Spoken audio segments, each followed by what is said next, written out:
See her before you leave, committee woman in Homewood. She will register you to vote. No matter where you live or where you're from. See her before you leave if you are not registered to vote. All right. I'm about to pass the mic. I'm sorry I didn't introduce myself. My name is Brandy Fisher. I'm the president and CEO of the Alliance for Police Accountability. The Alliance for Police Accountability was birthed out of a police brutality case. A young man by the name of Jordan Miles was a high school student at Kappa. He was brutally beaten by 3 white undercover police officers in Homewood. It brought us out the couch, it brought us out the house, and it brought us in the streets. We sought justice for Jordan. It ended in a settlement. We weren't happy with the amount. We sought justice for the Ill brothers. We sought justice for a lot of people, even Leon Ford. He ended in a settlement. But like Leon always says, money is not justice.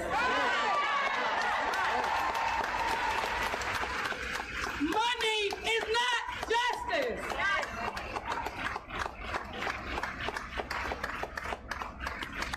There was an attorney that stood up for Jordan's family, that came out, spoke at the rallies, that fought for him hard. And he's here to say a few words to you today. But first, I'm going to let you hear from APA's board member, Ayodele Young from Homewood. He's also a violence prevention specialist. Thank you very much. Right quick, I want everybody in this crowd to scan the crowd and look at all these black men out here. Yeah. Look at all these black men out here. What you're looking at is expertise in police brutality and police harassment.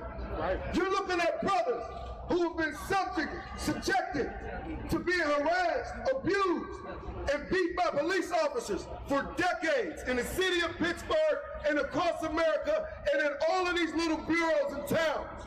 Now, it's caught on film and it's brought to light. And I want you all to understand something. The narrative is about to change. It's about to change. They're going to start giving you details. They're going to tell you about this young boy's life and start assassinating his character. They're going to pull apart everything that you think you know about it. And they're going to make you try to conflict what you saw with your own eyes and tell you what you didn't see. I'm telling you right now to your face, what you saw was a murder.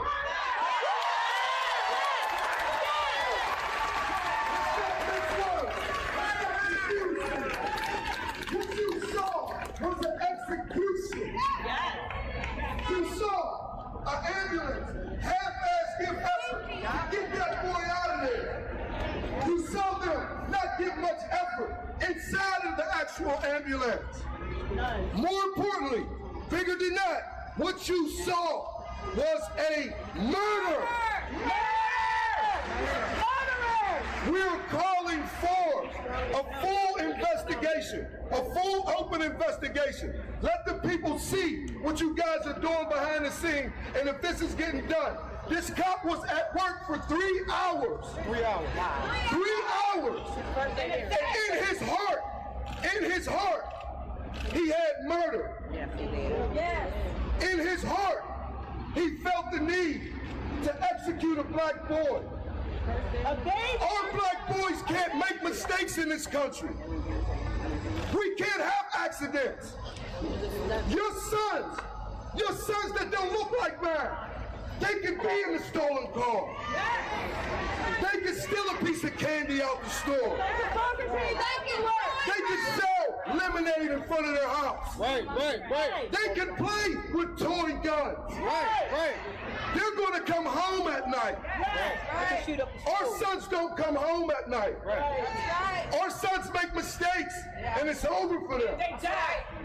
Every time we get pulled over by police, there's a 50-50 chance that we won't make it home. 99%. Try 99% now, like the sisters say. Our parents, our mothers, our daughters, our families love us too. We want to make it home too.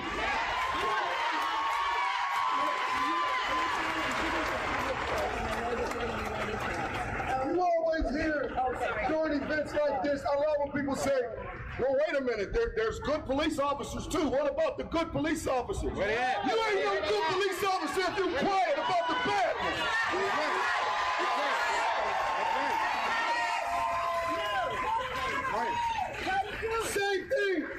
fellow black officers. Right. I love my brothers. I want young black men to become police officers to help change this system from within.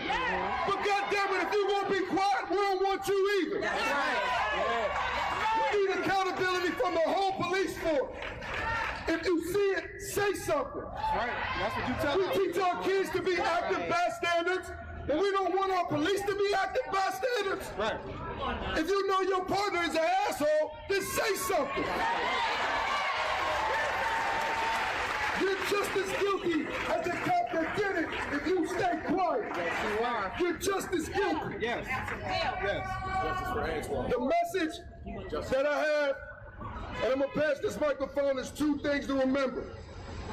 Justice for Antwon, and what you saw last night was a what? A what? A what? A what? Peace and love, y'all. Let's keep fighting, baby.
We got to stand with the youth. We got to stand by the youth.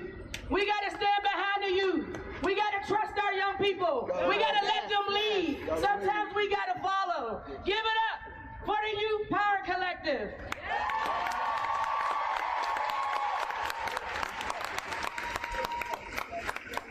Next up, I'm going to have Attorney Joe Sansom say a few words to you.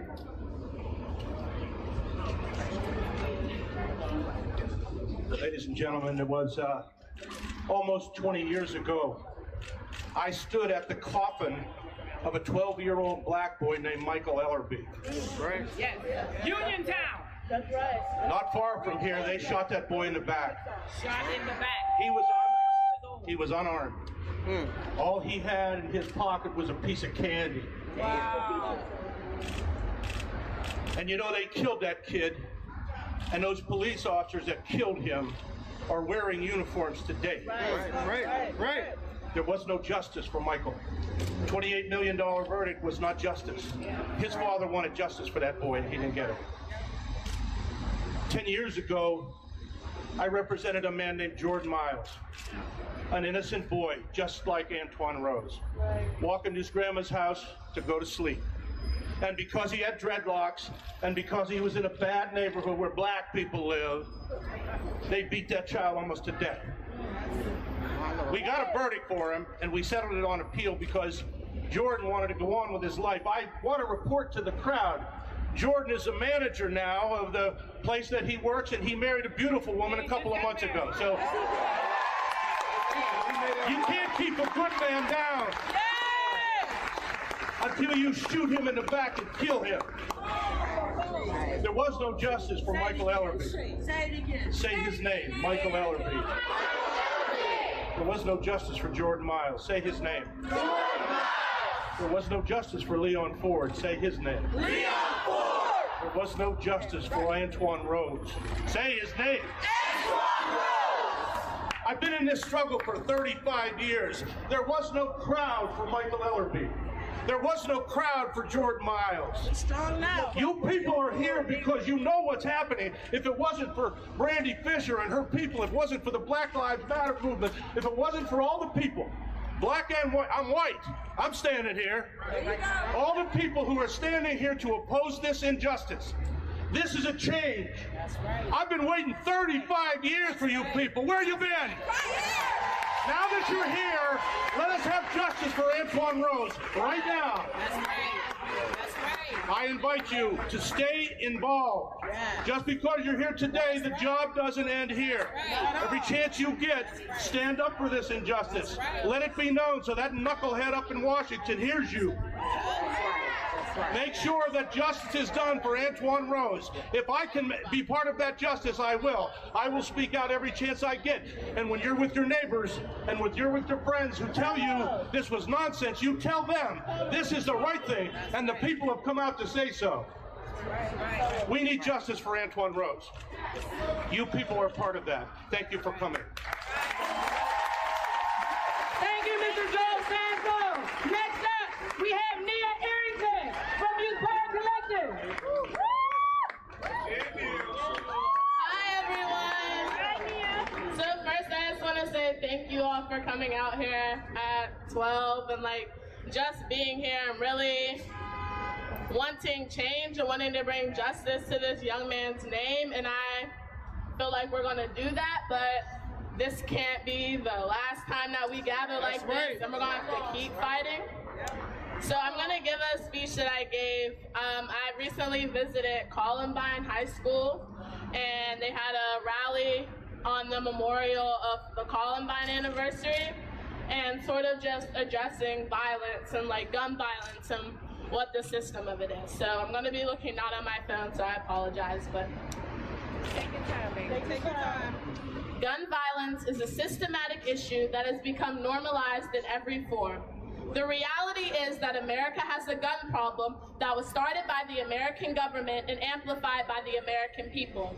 I am here speaking today to address how gun violence has become embedded in American culture, but more so to state that Black men and women have been mobilizing in this country to end gun violence for years without being granted the same media attention and government support as our white counterparts.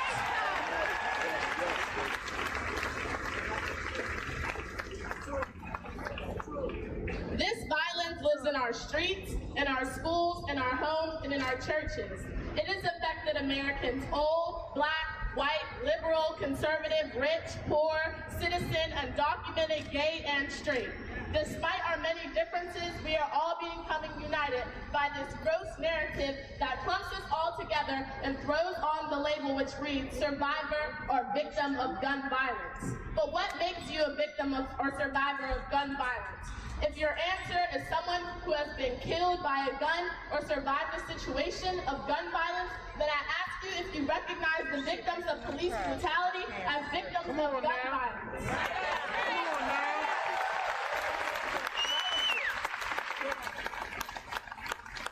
Sandra Bland, Stephon Clark, Alton Sterling, Akia Gurley, Leon Ford, a man paralyzed at a traffic stop in Pittsburgh, are Mark Daniels, an unarmed Black man shot in the back by Pittsburgh police on February 11, 2018. Come on now.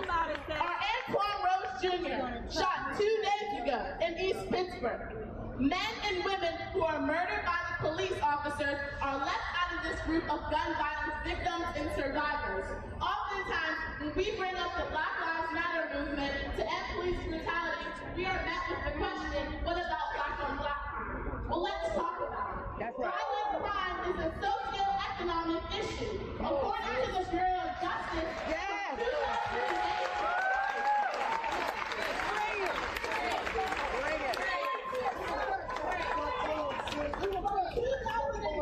to 2012, crime in households living at or below the poverty line experienced double the rate of violent crimes than when compared to high-income households. Right. This is found among white and Black American households. So if we talk about Black on Black crime, we must also discuss white on white crime.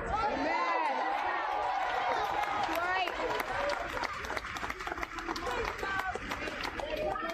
Congress, can we by income disparities. A 2015 report by the Century Foundation found that 1 in 4 African Americans live in concentrated poverty versus 1 in 13 white Americans.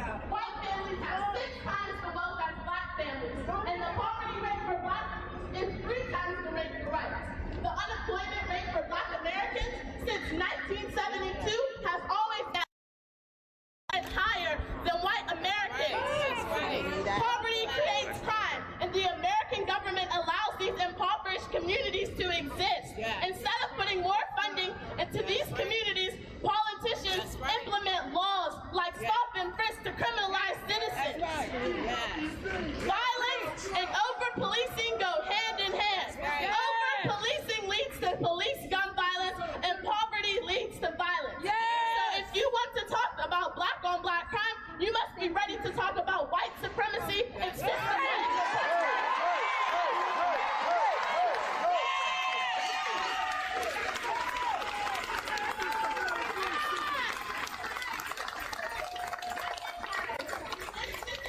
Systematic racism in our country that allows for violence in many shapes. No one should lose their life to a gun, and no one should have to carry around the pain and trauma that comes with being a survivor. The future is in our hands, and we must make it an inclusive one. A future where we choose equity over equality, compassion over capitalism, and belonging to America.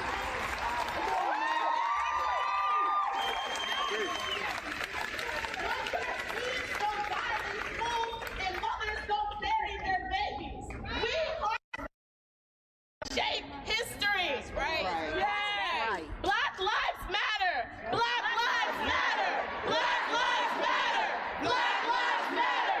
Black lives matter. Black lives matter. Black lives matter. Black lives matter. Black lives matter. Black lives matter. Black lives matter. Black lives matter. Black lives matter. Black lives matter. Black lives matter. Black lives matter.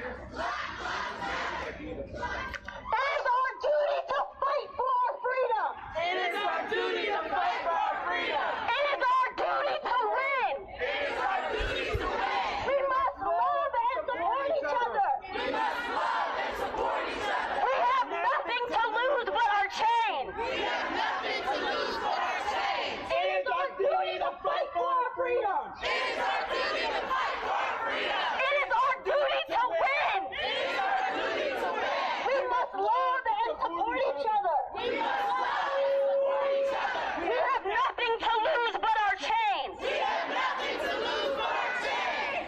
Yes! Yes! This is why I say you must follow the youth. They are powerful. They are intelligent. Didn't you learn something? Yes. Thank you, Nia. Thank you, Youth Power Collective. Give them another hand, please.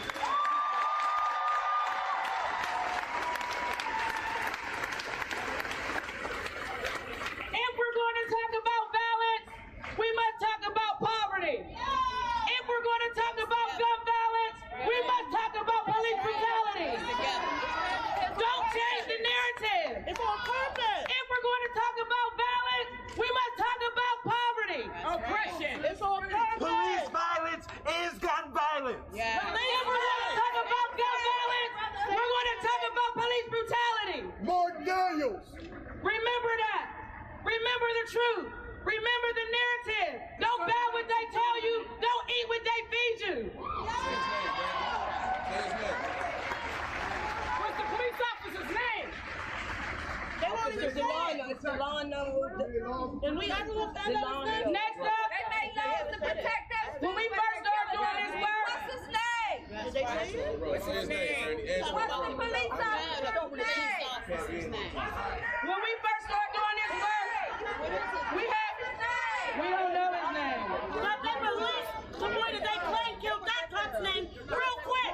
Let's not forget that with no proof, just hearsay. So what's this police officer's name? Why he protected? He a normal person too. Hey, the one thing is, They don't even know that cop. He just got hired an hour ago. They protected somebody they don't even know.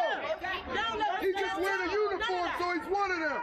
3 hours on the job. He got fired from the University of Pittsburgh. He got fired. No peace. No peace. No justice. No peace. No justice. No peace. No justice. No peace. No justice. No peace. No justice. No peace. No justice. No peace. Next up, I want to introduce to you a person that has been here since day one on this fight on these streets. One hood has brought art to activism in Pittsburgh. Jasiri X has always been on the front line of this fight, speaking truth to power, using his music to teach people the truth about oppression in this system, about oppressing black people in particular. Right now, I introduce to you my friend, my brother, my comrade, and used to be minister, Jasiri X from One Hood. When I say people, you say power. People. Power. People. Power. People. Power. People. Power. Look what our unity can do. We can shut the whole city down if we just come together in unity. So I just want to say 4 quick things and then I'm going to pass the mic. One, and these are suggestions. One, I just want us to end this fight and in this organizing to make sure that we center the family of Antwon Rose Jr. As hurt as we are, I can't imagine how it feels to be his mother, his father, his aunt, his uncle, and his cousin. So I would just like us to take maybe 5 seconds to call on whatever God, whatever name you call him, to just say a prayer of peace to the family of Antwon Rose Jr. Can we take 5 seconds to do that?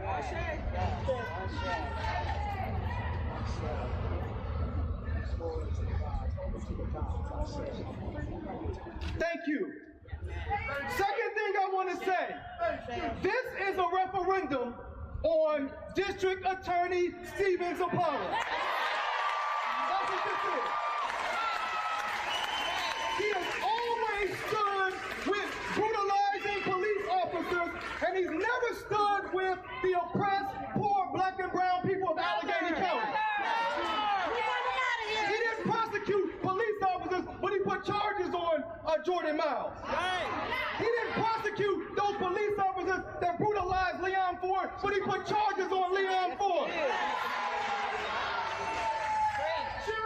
So we're letting Zapata know today that if you act like a defense attorney for these police officers, and you don't act like the prosecutor that you're supposed to be, that we will do whatever it takes to make sure that the last thing you do as office as a district attorney of Allegheny County. If you are not ready to vote and you're down here and you're seeing this live, sign Amber, sign me. Vote him out! Vote him out! Vote him out! Vote him out!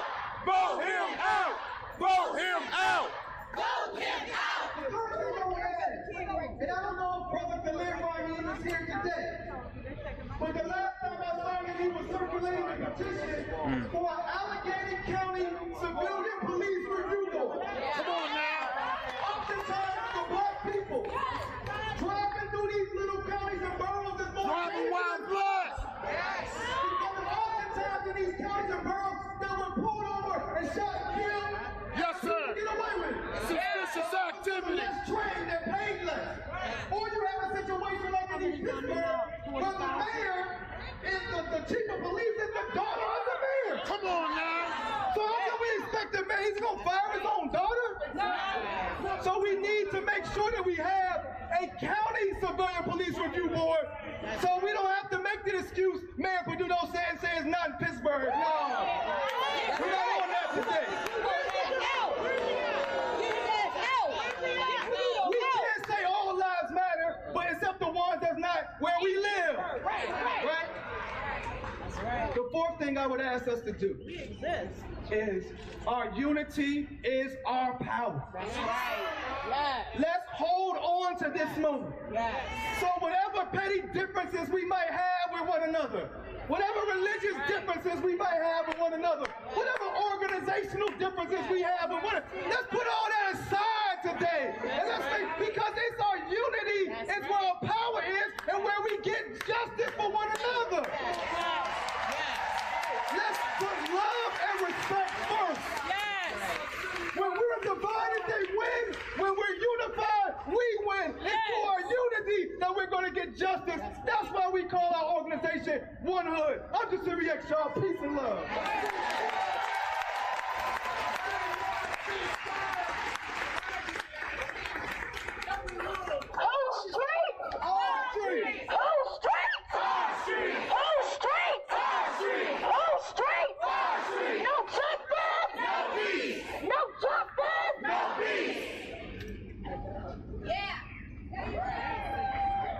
We want justice for Antwon. One thing in the city of Pittsburgh that we have done very often, that has always got under my skin, is seem to care more about tragedies that happen abroad than we do at home. We seem to lift up hashtags from abroad that like we don't have our own at home. Damn right. We've always made sure that we pick those who are directly impacted first. Yes. We don't need to speak for people. You don't need to hear my voice. I'm not a victim of police brutality.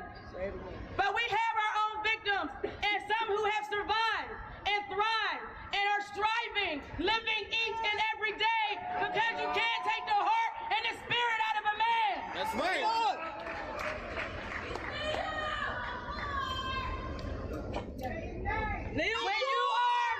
When you are black, when you are a black woman, when you are a black woman with a son, you don't know how it feels. That's right. To have these people tell you that they were justified murdering your child. That's right. You don't know how it feels when you have a whole country asking you, what did he do to deserve to be shot? He fit the description. You don't know how it feels to have your humanity second guessed, questioned, and acted like it doesn't exist. That's right. You can't speak to it. True. You do not know how it feels That's right. to cry at night when your son doesn't answer his phone. You don't know. Nobody's trying to go through that. You do not know how it feels when your child calls you and says they're pulled over by the police and everything in you just goes. You don't know. Preach them, Brandy. That's truth right This hurts. This is real. This is affecting us. It is affecting black and brown people more than anybody in this country. And you can't deny that. This is a racist country. It started off as one. Civil rights movement fought, progressed, and they found a new way to enslave us. They found a new way to legalize murder for us. And they're doing it by these race-based laws, and they're using the racists to enact them. You can't forget the people whose lives are impacted every day. Leon Ford Jr.'s life is impacted every day. And he's strong. And he doesn't claim victim. No, he doesn't. But his life is impacted every day. And so I'm allow him to come up here. I'm going to be honored for him to come up here and speak to you about this issue because nobody knows it better. Give it up.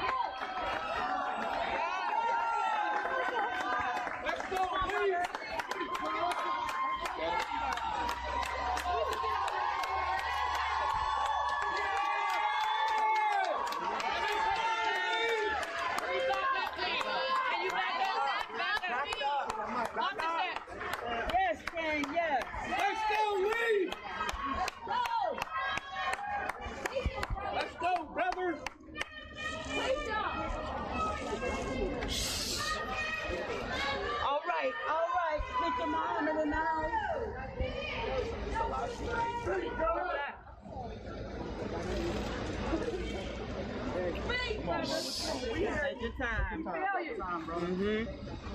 This is painful for me because I fought for 6 years and I thought that this wouldn't happen again. I speak all over the country and I talk about love, compassion, and understanding. But how do you have that right now? Exactly. When I sat with Miss Michelle the other night, and she cried, and I, tried to console her. I didn't know what to say. Because I kind of feel guilty that I survived, and I could still be here with my mom and my dad and raise my son, and she doesn't have her son anymore. Right.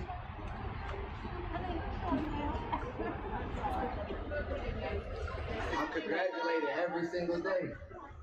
Congratulations, bro. We see you, bro. That money don't mean nothing. You know that's right. You know that's right. Because financial compensation for physical, mental, emotional, and spiritual agony is not I'm trying to get. I'm just saying. Come on, brother. Come on, brother. And so here we are again, protesting. Hey. 1 week, protests go on, my followers go up 5,000. Next week, future, somebody drop a mixtape and everybody turns up again. Right. Keep it real. Keep it real. And I have to sit and strategically think about when I'm supposed to post about justice or police brutality, right? Or when I'm supposed to strategically engage with my peers because they on another topic. Come on, baby. Come on, brother. That's real. Speak up. Love you, Leon. Come on, yes. Now. I had a jury of all white people. Crazy.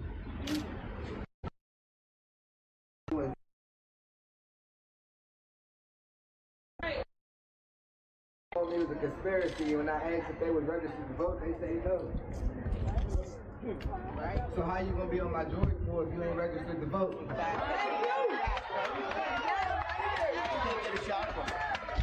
I can't get a shot of him. I've got this guy's passport. Can you watch your mic? I think about the emotion, and it's cool to be emotional, but we gotta have a strategy. Come on, brother. Come on. We were supposed to have a strategy 6 years ago when I got shot. You better say it. Preach. Ain't nobody teach me how to do this.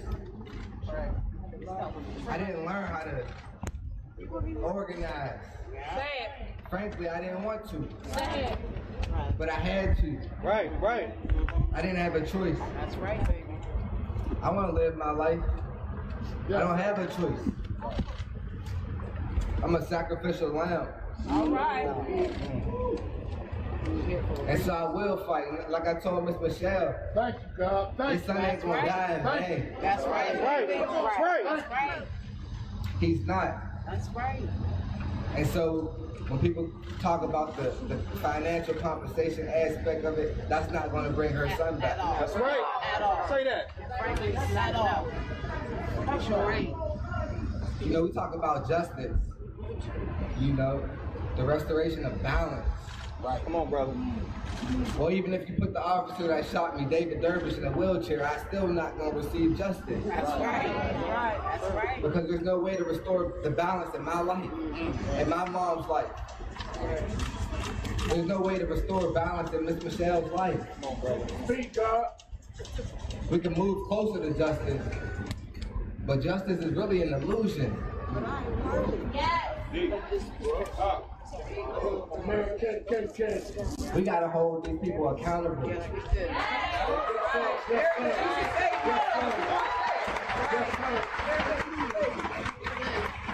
And protest and public opinion is not gonna do that.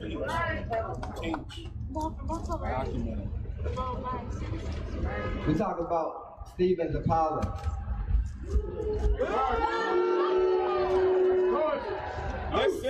Listen. And we all know his seat is up next year. That's right. Time's up. Gotta go. And like Brother Vic said, he needs to know it. Yeah. That's right. And so right now I'm asking Stephen Zapala, to make a decision. Right. You have a decision to make right now that can have an everlasting impact on this city forever. That's right. And your career. Right. That's right.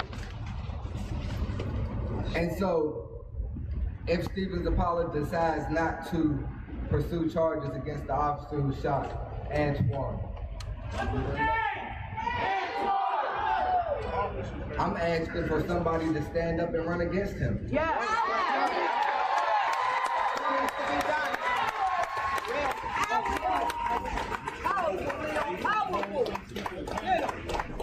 All right, hey everyone from the newsroom here at Fox 5 DC. Just checking in with you and letting you know more about what you're watching here. This is a live, sort of raw, you can tell the camera is kind of in and out here, unedited version of what's going on right now in East Pittsburgh. This is all ensuing after a 17-year-old was shot fatally by police after he fled a traffic stop. So shortly after he fled this traffic stop from a car, he was confronted by an officer actually who was just sworn in that day on the job. The 17-year-old Antwon Rose, who they're talking about, was killed, and there's a pretty large protest here in Pittsburgh for this. So we're going to kind of continue to watch this for just a little bit. We have a couple other things coming in today, but this is definitely one of the bigger stories today. The car was stopped at a traffic stop, as we mentioned, and the police have said that they were seeking out this car because they believed it to match the description of an earlier shooting. This was a non-fatal shooting that had happened prior in the day, and they found it. This young man, Antwon Rose, fled the car and was shot, and there was actually video of this at the time. So right now, a large number of people, some lawmakers and politicians, I believe, also are in there talking about what to do next in protesting this event from yesterday. Also right now, as we speak, Melania Trump, First Lady Melania, is down in Texas. She's actually visiting a detention center that has been housing immigrant children. So we're going to give you some of that video in just a second as well. And then President Trump had a few remarks this morning that just came in and re-racked for us. So we're going to show you that too in just a minute. So we're going to kind of jump around on the stream today. Thank you for watching here in DC. If you have any questions or comments, let us know in the live chat. We'll be here to answer them. When I wasn't happy. Speak your mind, God. Speak your heart, brother. He is. He is. I ain't never cried publicly. Come on, brother. We love them kids, bro. We love them kids. All right. We love them kids. All right, though. Let them fall, baby. Love you, brother. That's Strong, healing. brother. That's healing. Let them fall. Let them fall, baby. Love you, brother. Let them fall. That's right, brother. That's right. I ain't never been no sucker, and this ain't gonna never happen again. You ain't no sucker. This ain't never gonna happen again. And that's it. We're all standing here. Now, push me. And we're gonna make sure it's not gonna happen around the country. That's right. Yes. That's right. You see, I realized that the path that I was on as an activist for 6 years protesting and speaking, it ain't really do nothing to change nothing. All it did was get me more speaking engagement. Yeah. Come on, baby. Well, you want change. So while I'm getting thousands of dollars for speaking engagements, Antwon's dead. Yeah. Wow. Okay. Wow. So I'm also a co-conspirator. No. No, We have to hold ourselves accountable. We have to hold ourselves accountable as a community. Come on, baby. We all are. As a community. We all are. Come on, brother. We can't afford not to step up. That's right. We can't afford not to show up no more. Yes, sir. That's right. We can't afford it. Because while we out here speaking and protesting, somebody somewhere is getting gunned down. Whether it's by the police or by somebody within our community. That's right, baby. So what am I to do? You just did it. Oh, you best believe I'm going to fight. Yes, sir. I ain't ain't never been afraid to fight. But I understand that I gotta fight on a deeper level now. Amen. I have to keep my spirit strong. That's right. I have to understand politics and who's doing what and who's not doing what. And we have to put people in positions to change things systemically. Yes. Right. Come on, brother. Right. What are you going to do? That's right. Yeah. That's right. And what does standing up mean to you? Right. You can stand up all you want. If ain't no action behind it, forget it. If you ain't out here for real, Come on. That's right. don't post. If you ain't out here for real, It's a fight on all fronts. it's a fight on all fronts. All fronts. Right. You know, if you want to create change, real change. Amen. Yeah, be the change, but how do you do that? Outside.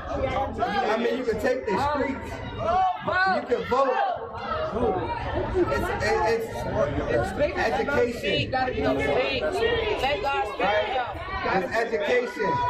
Come on, brother. There's business. Yes. There's government. Yes. And there's a spiritual warfare. So what are you doing to change the education? Come on. Within our schools? Yes, sir. We need powerful teachers. Yes, sir. And we have to hold the education system accountable as well.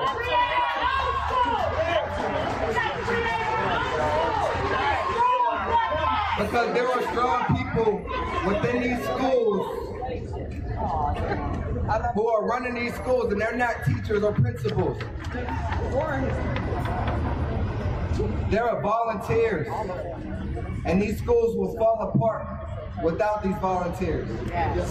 Yes. So we need to understand what it means to be educated. Yes, sir. We need to understand what it means to be business owners, to operate businesses, and to support businesses. Yes. That support us. We need to understand government. Yes, sir. See, a lot of us opt out of the system because we don't understand it, but we don't take the time to understand it. Yes, sir. Speak, God. Political power is real. Yes, sir. Yes. It's the only thing they understand. And so while we have hundreds of people out here, what are we going to do for our students? Yes, sir. What are we going to do for our businesses? Yes, sir. What are we going to do to lift each other up spiritually? And what are we going to do to have an everlasting impact on government? Yes, sir. Yes. And so one last thing. I fought for 6 years. I watched my mom lose jobs because she had to show up to my court multiple times.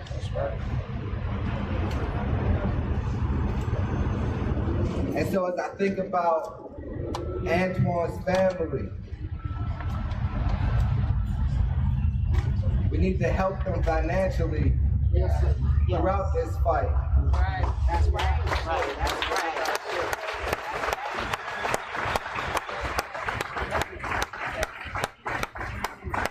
See, I never took a donation because I was too prideful.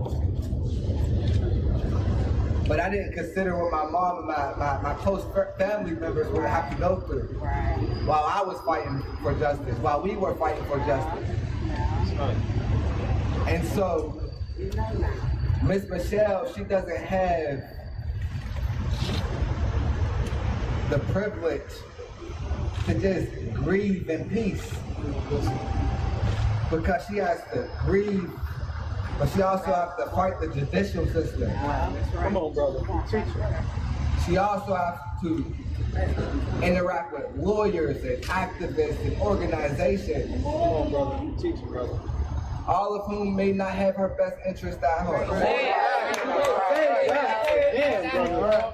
Come on, brother. And so the least we can do, one, is give Antwon the proper burial. And two, to support her financially. Because this fight, it may last a year, it may last 5.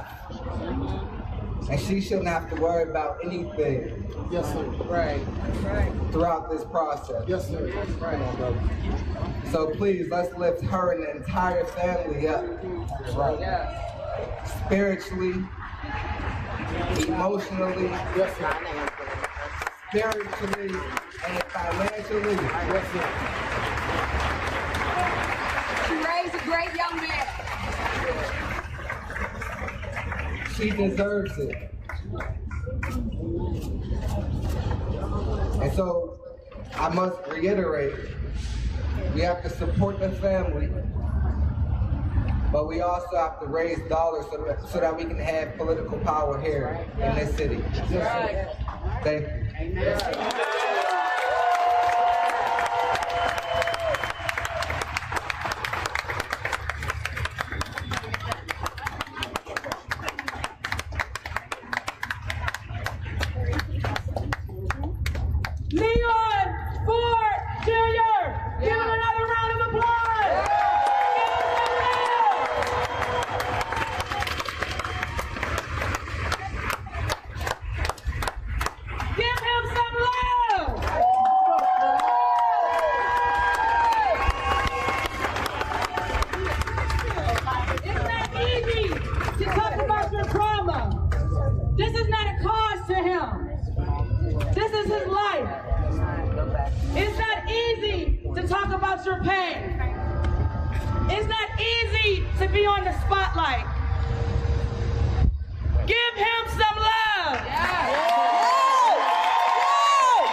over the course of my activism because of my activist family about liberation and oppression and calling on our ancestors. And in our culture, we look at Antwon as an ancestor. And right now, Antwon's going to speak to you. Christian from Youth Power Collective is going to read a poem that Antwon wrote himself.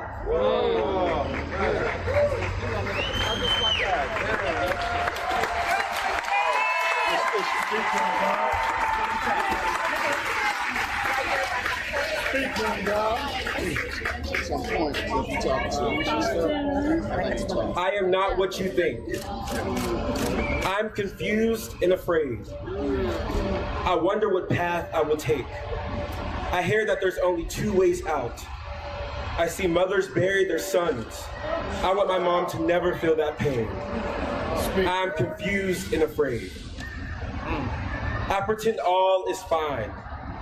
I feel like I'm suffocating. I touch nothing, so I believe all is fine. I worry that it isn't, though.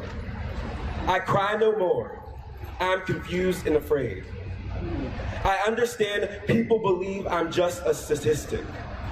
I say to them I'm different. I dream of life getting easier. I try my best to make my dream come true. I hope that it does. I am confused and afraid.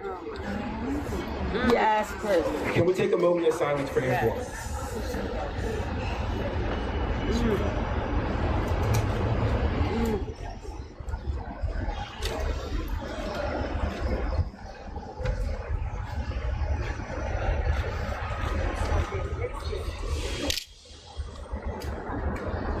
Thank you. Thank you.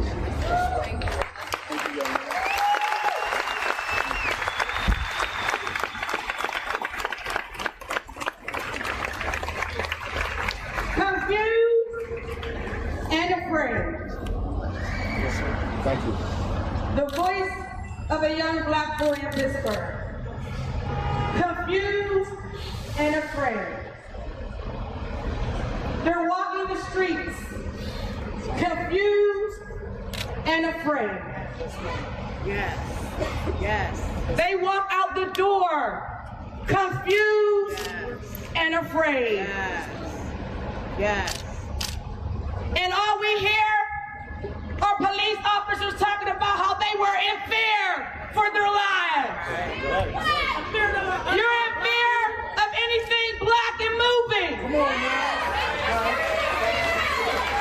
You're in fear of the uprising of young black men. Come on. Yes. You're in fear of the power you know that they have. Come on, man. That's right. And you're trying to snuff it out at every chance you get. Yes, ma'am. But we're here. We're fighting back, and you won't take no more lives.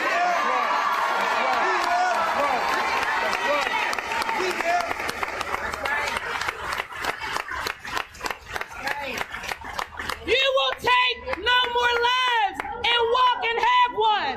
You will take no more lives and live in peace. You will take no more lives and think all we're going to do is have an emotional outcry in the middle of the street. That's right. No more. We have a lot of belief systems. We all have a lot of answers, a lot of solutions, a lot of what doesn't work, a lot of what won't work. We have a lot of cynicism, a lot of criticism. Come on now. We have a lot of ideals in our own religions. Yes. But one thing that we have in common is our humanity. Yes, ma'am. And one thing we all have an opportunity to do is show love. Yes, ma'am.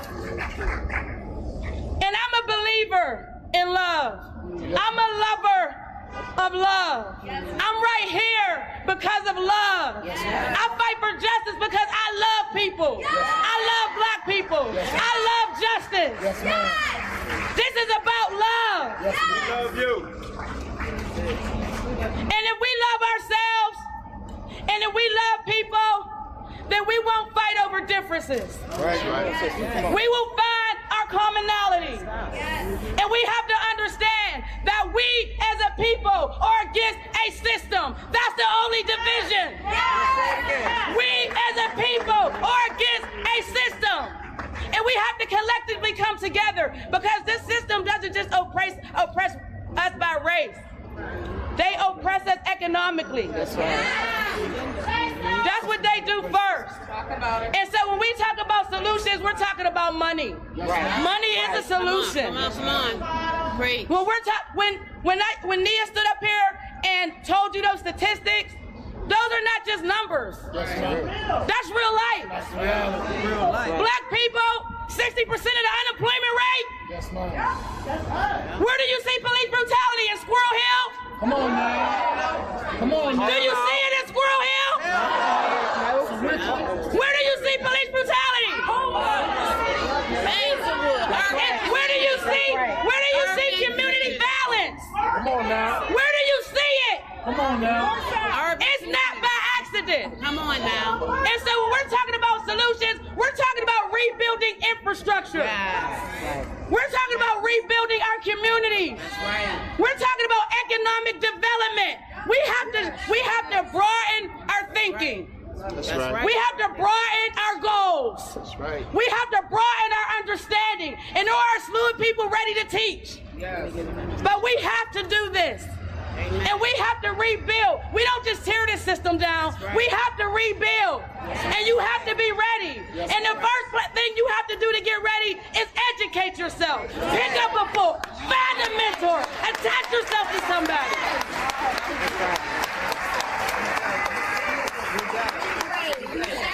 They are thousands of years ahead of us. Thousands of years ahead of us. It's not impossible to pass them up. That's right. That's right. But we got to start. And we have to start today. We have to be committed. I'm tired of fighting. I'm tired of sounding like I'm begging. I get militant. And I say just take them all out sometime. Damn right. Damn right. I think I'm never going to see justice sometime. Sometimes I lose hope. And I say say mount up the armies. Get your guns and go get them. Shut it down. I feel like that. So for those of you who do, I feel you. That's right. I struggle. That's right. We're trying to do this a different way. But we can do it. We can do it. With God on our side, we can do anything. That's right.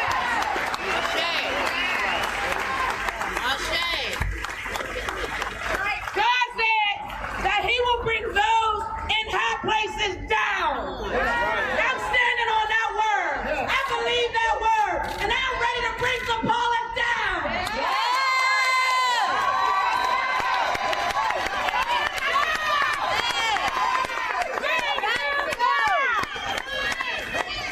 We change the world by changing home first. Down!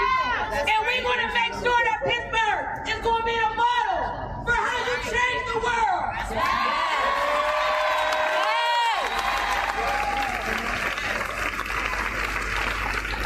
There have been too many incidents where this prosecutor's office has been used to criminalize black people.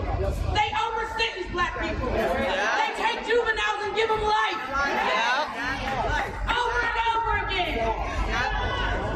They incarcerate poor people. People go to jail.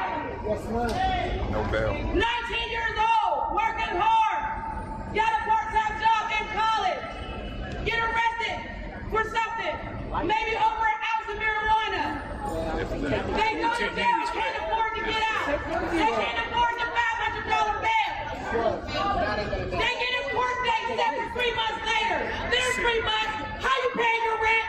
There's your house. There's everything you work for. There's everything you did in life.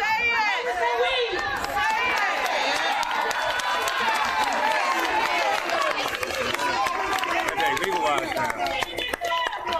Your whole life is over $500. Then they postpone 3 months later, they go to court. Then they postpone it. Now it's 6 months later. Now they're in jail for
'Hey, we can hear you on the mic.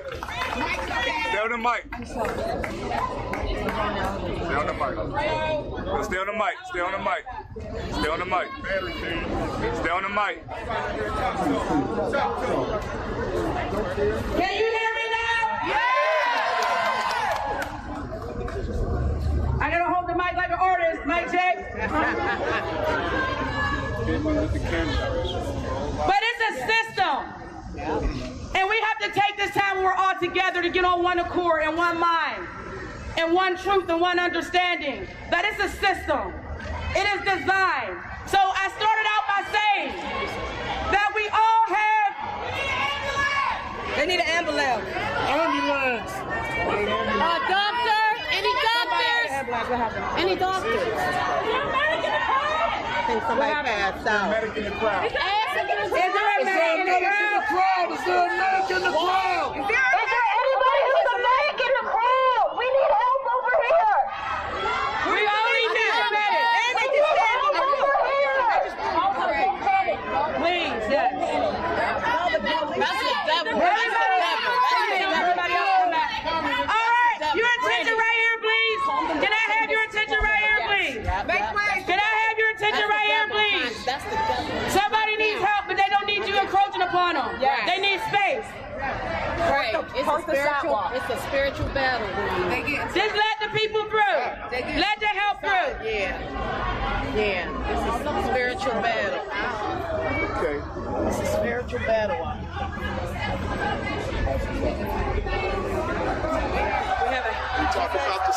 They want to give donations. They want to give donations. Do y'all got any cash or anything? Do we want to start a GoFundMe? Sister down there, no, she got money in her hand. They want to give donations. Okay, so I began when I opened up. I need to take donations.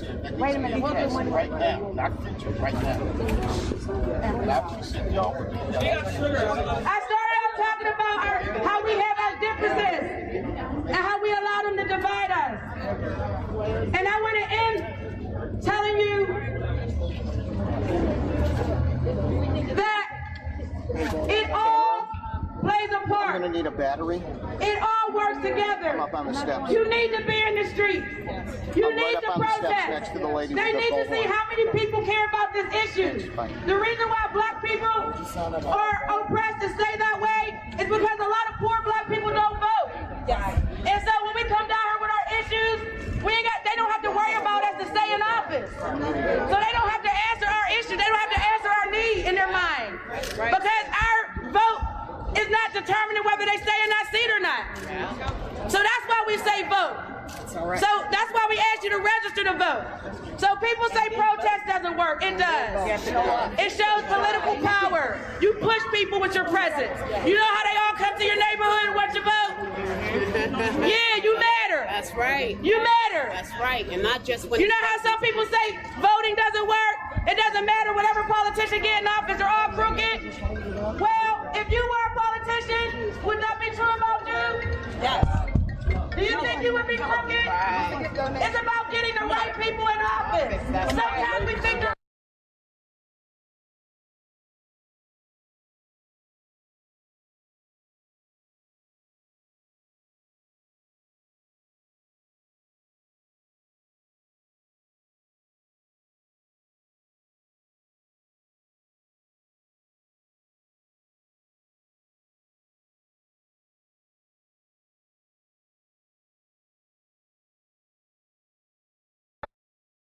and they all have a different function. But you best believe I need every last one of them. They all have a different purpose. But I would not want you to cut my foot off.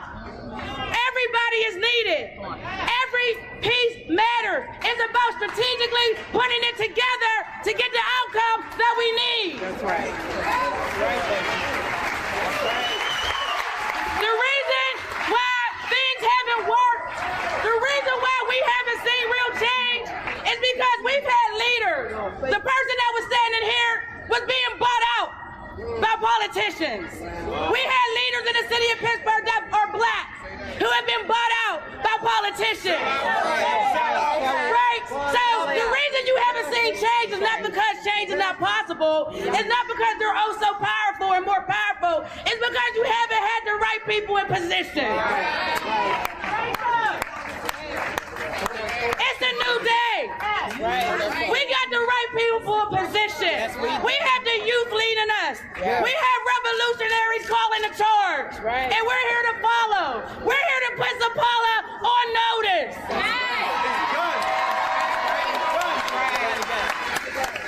And I need y'all to be committed because you can Google this. You can Google this. We are going against the mafia. So we need everybody in this fight. When Leon said we got to raise money, we need $1 million. We got to raise money to get him out of office. It's not a joke. Are you ready? Are you ready? Pittsburgh, let's be the model for the country. Let's be the model for what humanity looks like. Let's show the world what love can do when you come together as one people for one cause. Governor Race 2. When you leave here, as people leave, we will put out a call to action. There will be next steps. There will be solutions. As Brother Khalid always echoes, we need solutions. I'm ready to teach you. There will be solutions. There will be opportunities for political education. Yes. There will be opportunities for you to get engaged in whatever your gift and talent is.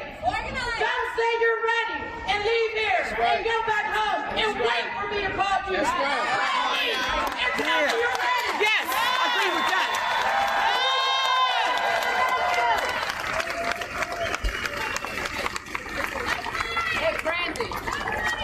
If you want to put down your name, I love organizers. If you want to put down your name and your contact information, look right in front of me. Please sign up. You will get the information firsthand about next steps. We will have classes teaching you about how to mobilize, how to organize your own community. You are your own leader. I am nothing but just like you. I am because you are. I'm passing the mic. Come get it.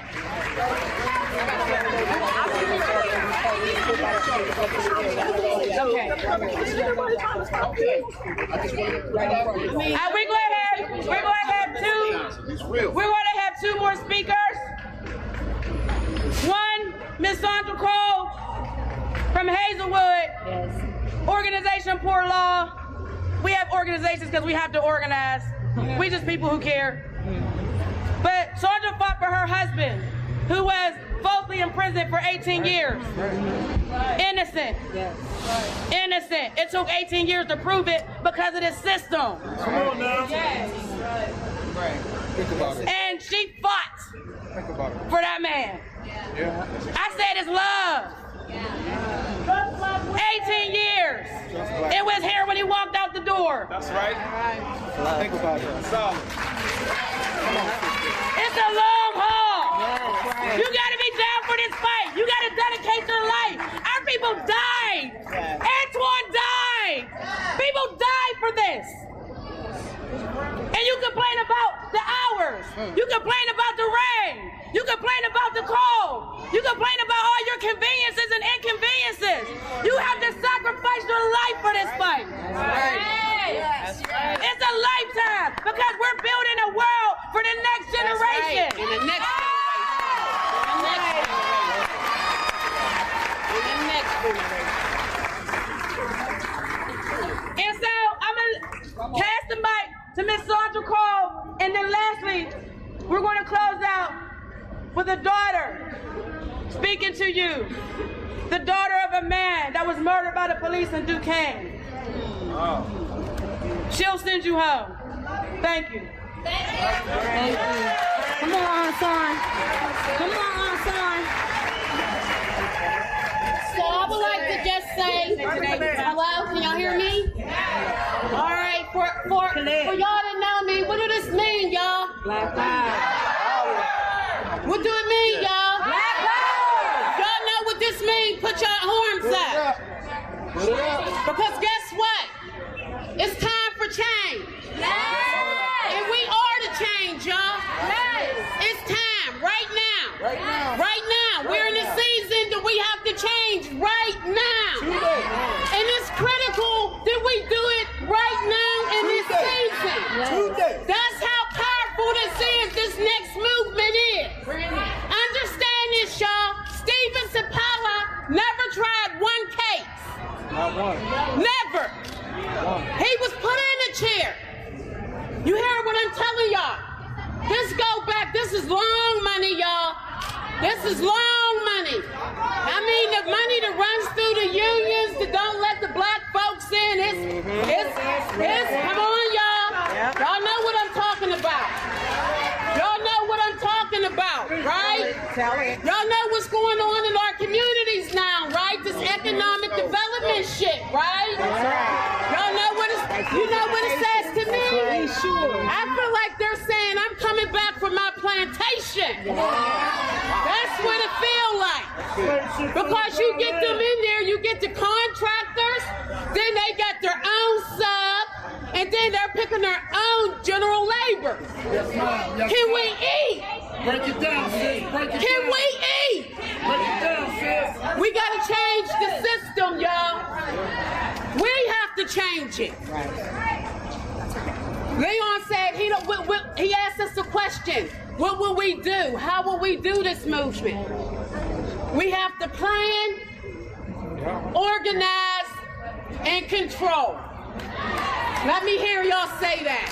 Plan, organize, and control. Understand that's real and that's powerful. Another thing I want y'all to know, it's a spiritual warfare out here.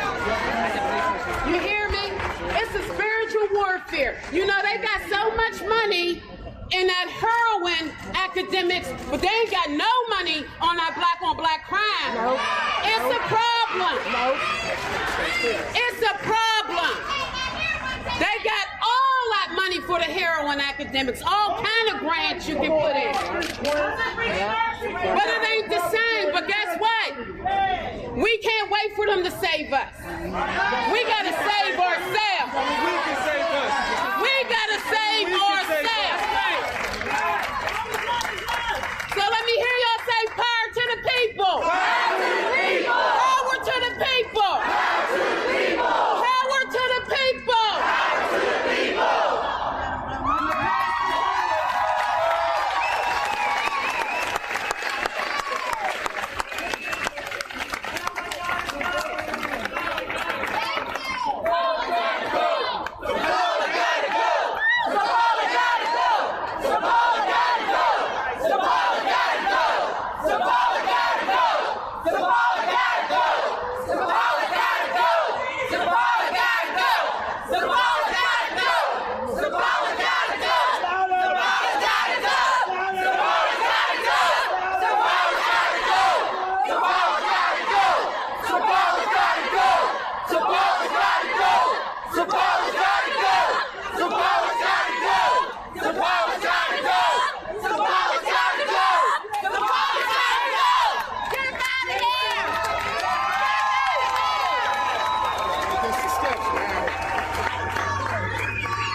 Put on notice. Gotta go, hey, hey, ho, ho. Students and scholars gotta go, hey, hey, ho, ho. Students and scholars gotta go, hey, hey, ho, ho. Students and scholars gotta go, hey, hey, ho, ho. Students and scholars gotta go, hey, hey. I can get down to that. Get down to that. So we can't do it if you don't register to vote.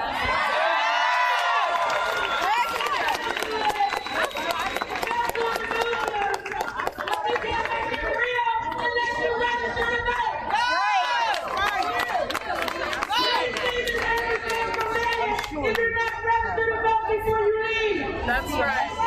You have to register to vote. You must vote. That help us coordinate teams to go out in the community and register people to vote. We also need people to help us canvass when we're supporting a candidate to run against Nevola.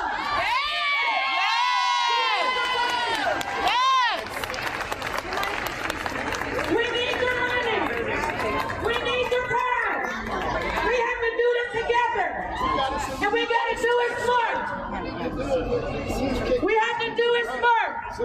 And we have to continue to do it. Next, and we need your pride. I'm going to introduce to you. And I'm going to ask you to please respect the young lady's voice by allowing her to be heard. I introduce to you Miss Maisha Blackwell. All right.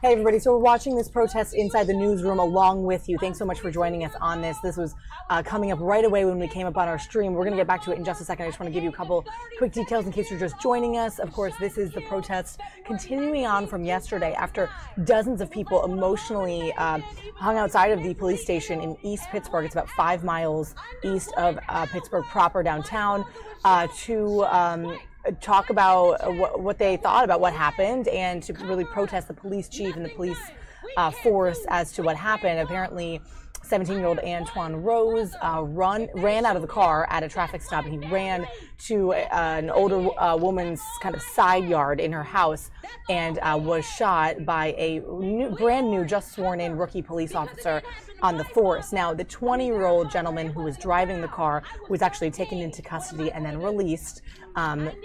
Police thought the car matched a car description of a previous shooting earlier in the day. It turns out they could not verify that that actually was connected, and they let the driver go. Unfortunately, Antwon ran out and was shot multiple times, I believe a few times, and they did find 2 firearms in that car. There are some other details that are coming out from this, but you can see here even a larger protest today in the streets of East Pittsburgh. Hundreds of people here, lots of people with cameras, videos, GoPros, whatever they can do to kind of capture this. You can see someone right there with their Facebook Live or whatever they're capturing this on digital. So it really is a top story today, and we're going to sort of see what becomes of this. But thank you guys for joining along. Let's continue on. The time is now. Aunt Son has been doing this for years. I grew up in Hazelwood watching her fight for her husband, fight these cops, encouraging everyone to come out before land development came out. I have always seen her. I have always seen Amber. I need all of you to come out. You don't like how they redid East Liberty? Come out and say something. That's right. What they gonna do to Homewood? They doing it to Homewood. East Shore. The East Shore. You've seen the signs. So come out. I call out churches. I call out the beautiful Mount Aaron. Damn right. The mentoring program that I went through. The mentoring program I went through with Latika Smith. I bless you and I ask all of you, all these churches, Saturday, 10 a.m., 1,000-man march starting on the Hill. I expect to see everyone there. Freedom Corner. Freedom Corner. I expect to see everyone there. I'm tired of crying. I can't cry no more. I've been crying since I was 13 years old. 22 years y'all have been killing us. I'm tired past that. I'm tired. I have one brother. That's all I got. I don't have nothing else. We are all we have. Please vote. If you have it, donate. If you see someone getting picked on, stop it. We are each other. I got family for years. I don't care. I love y'all. You call me ugly. I love you. Right now, it's something more important. Right now, it is for us. Right now, it is for Antwon Rose Jr. I love you. I love you. It don't count if you don't vote. We can do this every week. It don't count if we don't vote. Thank you. Miss Aisha Blackwell!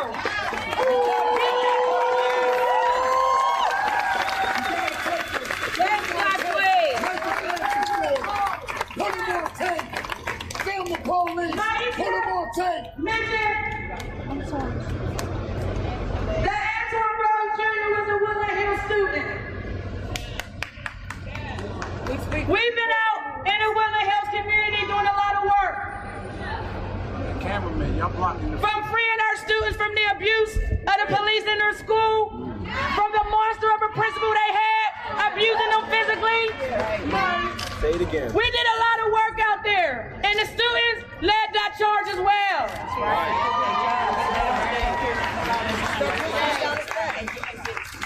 I met a young black woman who was very powerful, very intelligent, and had a passion for law and justice. We connected. We fought for those students out in Woodland Hills. And we're still fighting right now with Dornica Reed leading the charge on getting cops out of the school altogether.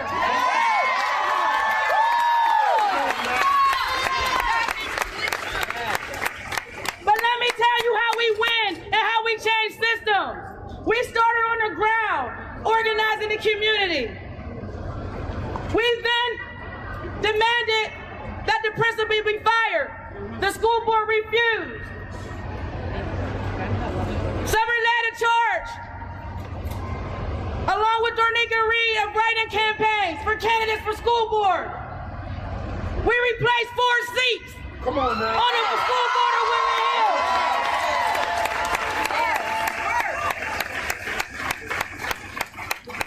Then we took it a step further because we found out that that principal never had the certification to be principal. What? And the reason he got the certification is because the state representative gave him a favor. Come on. And so we said, you know what? Yep. We're going to take another seat. Yep.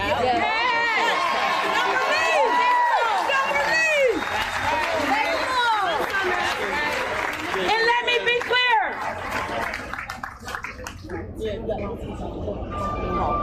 It wasn't Paul that did the favor. It was his brother. And so we said we need to get in that office. And Daniel Moore in the DSA led one hell of a campaign to get Miss Summer Lee into office.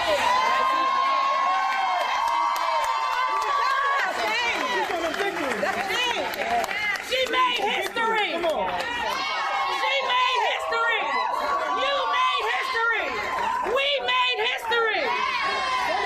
So you see what I mean when I say systemic change? You see what I mean when I say voting matters? You see what I mean when I say it depends on who you put in positions? It is possible, and we're going to continue to do it. She started from grassroots organizing, and now, as your state representative-elect, I present to you Miss Summer Lee.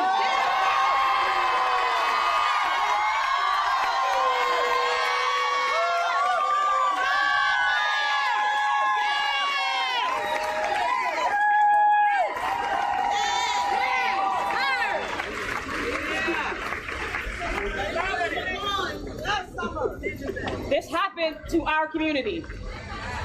I'm a part of our community. I'm not separate from it.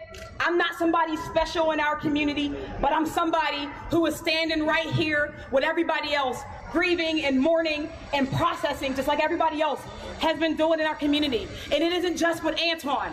That's right. As everybody else has talked about, and as some of you already know, 5 of our kids in the Woodland Hills School District have been killed since I started running. 5 kids. The kids in our school district have mourned 5 separate times. They've mourned 15 times in the last 2 years. People told us that we couldn't change anything. I'm here to tell you that our election, that what we did here is proof that the power of the people is greater than the people in power.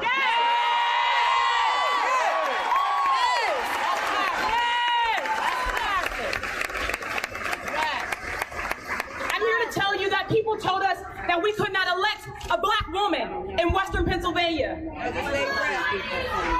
They told us that we couldn't do this. They want us to not have hope. They want us to stay at home. They want us to fight on Facebook. Yes, ma'am. When we started our campaigns in Woodland Hills, everybody came together. We knocked on doors and we brought out people who had never been engaged politically, who had never known where they can go to make change. But we did it one door at a time, one person at a time, and we brought people in. Come on, sis. If your politician tells you that they can't speak out because they have to be careful, that they have to be worried about something, I'm here to tell you that we can stand here with you, and that we need to be not just here at the protest with you, because that's not enough. We need our politicians to be in their seats of power, legislating and lobbying and doing whatever it takes to change policies that have impacted our communities from the start of this nation. This isn't new. Nothing that has happened in this country in the last year, in the last week is new. The cages we see in Texas are very physical. We see them. But let's not forget that our kids in Braddock, in the Mon Valley, and Woodland Hills, those kids are in cages.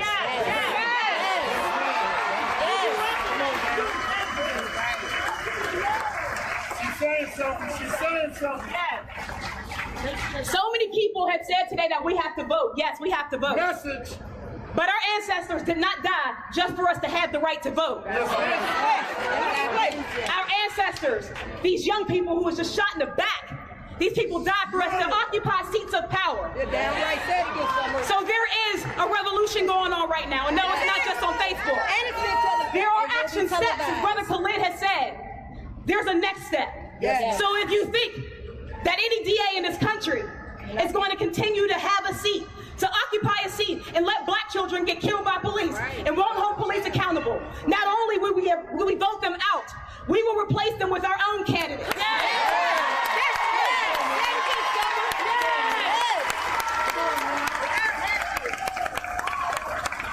What we did on May 15th was major. It was major, but it was the first step. It is not where we end. This call right now is to put everybody on alert that in 2019, we want a candidate to run in every single seat for every single race in this county. If you don't have anybody to vote for, look around. If you don't know a politician, if there's not a politician in this crowd, then we need to start identifying some. And we need to start supporting them. And we need to start letting them know where they can go and helping them to get where they need to be. So in 2019, the next action for every single person who is signed up on the paper, who will work with APA to hold that police officer accountable for murdering one of our children. That's right, murdering. We will also canvass to get our candidates in office. Yes. We will also seize the power. We won't just keep fighting the power. It is time that we will take the power, that we will understand the power, that we will restore the power. We can absolutely control our communities. Yes, this looks daunting, but we aren't standing alone. This is happening all over the country. The time is now. This movement, everything that happens is for a reason. We have power to move right now. So when you leave out of here, find a candidate to support. Find someone in your community to raise up, to speak life into, to love on. Check on the family, please. Check on your family and keep fighting. But know that every time we step out, every time we raise our fist, every Facebook post, every march, every vote will matter for something. If you don't know where to start, ask someone. Look to May 15th and know that in May of 2019, we are coming for anybody who will stand in the way of freedom.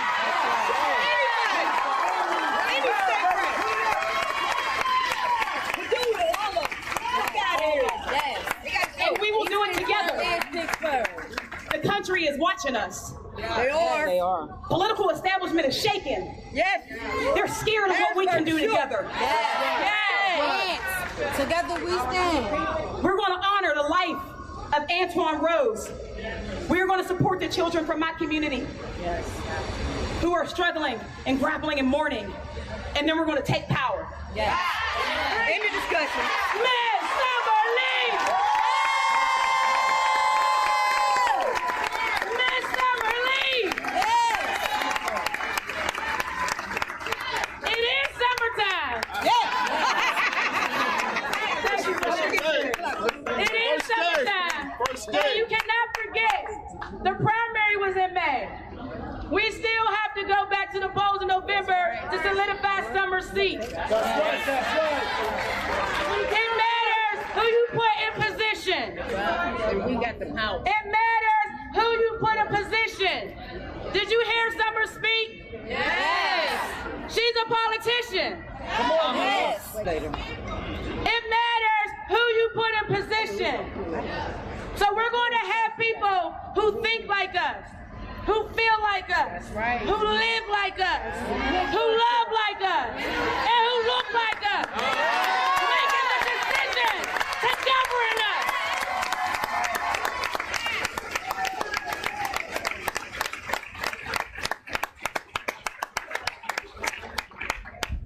And before I go, if you don't remember anything else,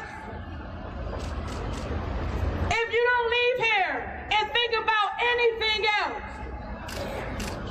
you have to remember, you have to know, you have to admit, and you have to say that this system that we live in America was designed to oppress and kill black and brown people.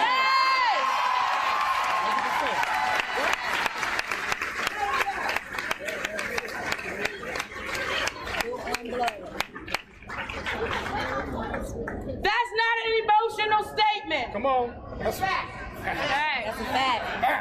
That's not a war crime. That is a fact.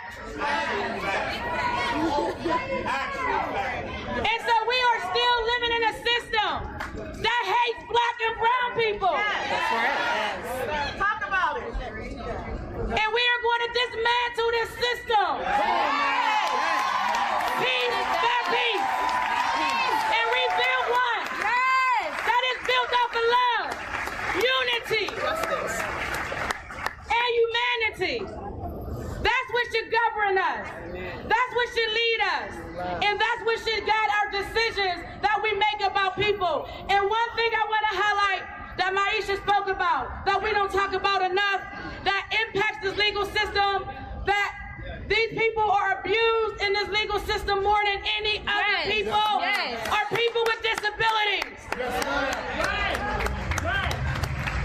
Police encounter individuals with disabilities and don't know what to do. They ain't equipped.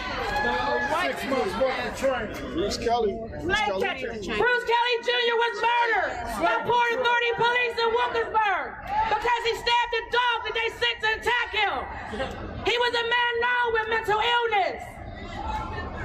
We do not expect people who are severely mentally ill to make the best decisions all the time.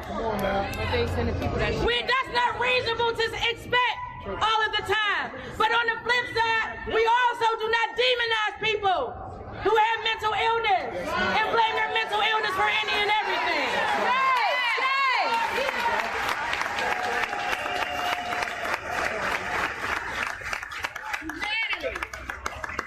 But we can't forget about other classes and populations that are targeted. Other classes and populations that are forgotten about. And other classes and populations that are oppressed purposely. So we all have to unite. We all have one fight. And it's all under the umbrella of our humanity. You stop letting your religion divide you from me. Stop allowing your bank account to divide you from Antwon. Stop allowing the media to make you not care about young black boys. Stop allowing your race, your nationality, and your ethnicity to keep you apart. Come on now. We the people against a system. We the people against a system. We the people against a system. We the people against a system. We the people against a system. We the people against the system. So we start today. We leave from here. We stand up to be involved. We do what it is that we can do in our power. Don't overwhelm yourself. Don't burn yourself out. That's why we all need to be in the bus. There's so much work to do. Every last single person standing out here is needed. You have a gift. You have a skill set. You have a talent. You were created with one. We need you. Y'all offering something that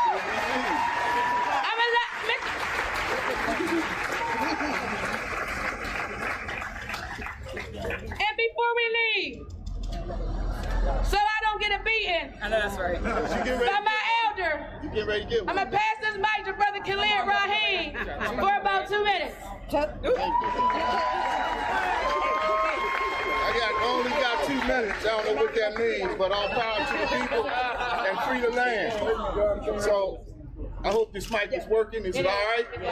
Okay, first of all, I just want to say this. Most of us, I do believe, represent residents of Allegheny County, residents and citizens of Allegheny County. Is that not correct? All right, so here's the bottom line. Allegheny County has the dubious distinction of probably having the most municipalities of any other county in the United States of America. We currently have 130 different governments or separate municipalities with over 100 distinct police departments. Come on now. 20 years ago plus, when we organized the battle